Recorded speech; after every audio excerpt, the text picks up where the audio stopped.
এই ভাই দেখেন, দেখেন দেখেন, শেষ পর্যন্ত মিজান ভাইয়ের হোটেলটা কিন্তু আর রইলো না। মিজান ভাইয়ের হোটেলটা দেখেন একদম ভেঙে চুরে দুমড়ে মুছে সব তছনছ করে দিছে। মিজান ভাই একজন মানবতার ফেরিওয়ালা ছিল। এখানে অনেক অসহায় মানুষ এসে বিনা টাকা বিনা পয়সা খাওয়া দাওয়া করতো। 100 টাকার বিনিময়ে গরুর গোশ দিয়ে এখানে ভাত খাইতে আসতো সাধারণ মানুষ। সেই হোটেলটা কিভাবে ভেঙে চুরে দুমড়ে মুছে সব শেষ করে দিছে। দেখেন খাবারগুলো এইভাবে ফালিয়ে দিছে।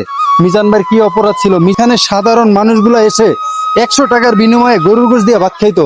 অনেক মানুষের টাকা থাকতো না, টাকা ছাড়া বিনা পয়সায় এখানে এসে খাবারটা খেতে পারতো।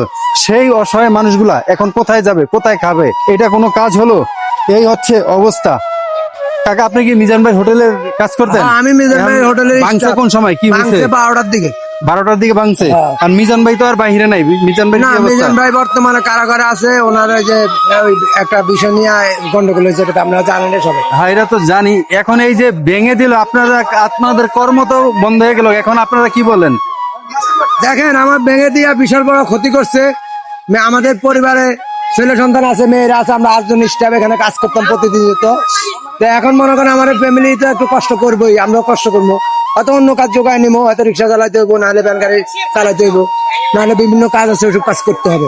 জীবিকা একটা তো নির্ভর করে বাঁচতে হবে, যেহেতু মানব জাতি জন্ম নিয়েছি। এখন মিজান ভাই